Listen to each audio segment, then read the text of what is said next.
नित्यानंद त्रयोदशी की जय, नित्यानंद प्रभु की जय। सेई कृष्ण नवद्वीपे श्री चैतन्य चंद्र, सेई बलराम संगे श्री नित्यानंद। जो भगवान श्री कृष्ण नवद्वीप में श्री चैतन्य महाप्रभु के रूप में अवतरण होते हैं, उसी समय बलराम जी नित्यानंद के रूप में अवतरण होते हैं। जो लक्ष्मण से राम जी का सेवा किए थे, जो बलराम कृष्ण जी का सेवा किए थे, वही कलयुग में नित्यानंद रूप में आके भगवान श्री कृष्ण चैतन्य उनका सेवा किए थे। ये है नित्यानंद।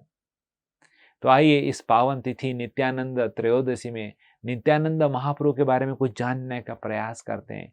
चैतन्य चरितामृत में कृष्णदास कविराज गोस्वामी बोलते हैं, संकर्षण कारण तो यसाई, गर्वोदसाई च पयोब्धिसाई, शेषश्च यशं सकला स नित्या, नंदाख्य रामो शरणं ममस्तु।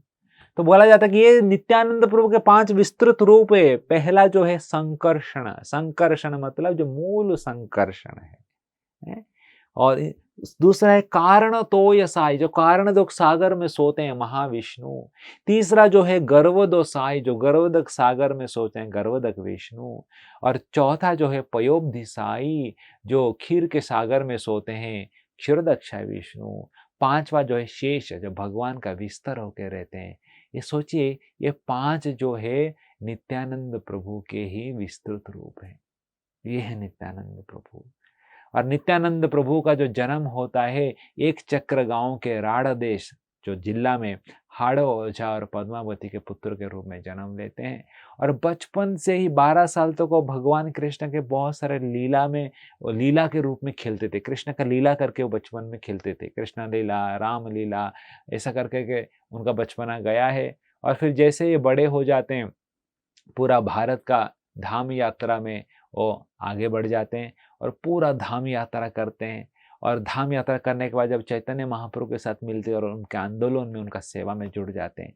यही नित्यानंद प्रभु जो है सबसे जो पतित जीव है, जैसे जगाई मधाई का उद्धार करते हैं। और जब भक्त पथभ्रष्ट हो जाता है, काल कृष्णदास उनको फिर चैतन्य महाप्रभु का सेवा में लगाते हैं, उनको बंगाल भेजते हैं खबर देने के लिए। चैतन्य महाप्रभु पुरी आ गए। जब चैतन्य महाप्रभु ने उनको रिजेक्ट कर दिया, उनको बहिष्कृत कर दिया, नित्यानंद प्रभु ने अपना के सेवा में लगाया। और उत्तम साधक जिस प्रकार रघुनाथ दास गोस्वामी है, उनको चिड़ादही त्योहार करने के लिए सेवा में लगाते हैं। और चैतन्य भागवत के जो लेखक हैं कृष्ण वृंदावन दास ठाकुर, और चैतन्य चरितामृत के जो कृष्णदास कविराज गोस्वामी, उनको यही नित्यानंद प्रभु प्रेरणा देते हैं ये शास्त्र को लिखने के लिए। ये सब नित्यानंद प्रभु के योगदान है। तो आइए आज का इस पावन तिथि में जो बलराम जी जो इतने क्रोधित रहते हैं, उनके क्रोध के लिए इतने वो फेमस है, वो बलराम जी कलयुग में नित्यानंद रूप में आते हैं और सबको याचना कर रहे हैं कि कृपा करके इस हरे कृष्णा महामंत्र का कीर्तन कीजिए, जप कीजिए। आइए इस पावन तिथि में उनका हम नमन करते हैं, उनका कृपा याचना करते हैं कि हमारा भक्ति में हमको शक्ति मिले और हम भगवान का भजन कीर्तन कर सके। जय श्री नित्यानंद महाप्रभु की जय।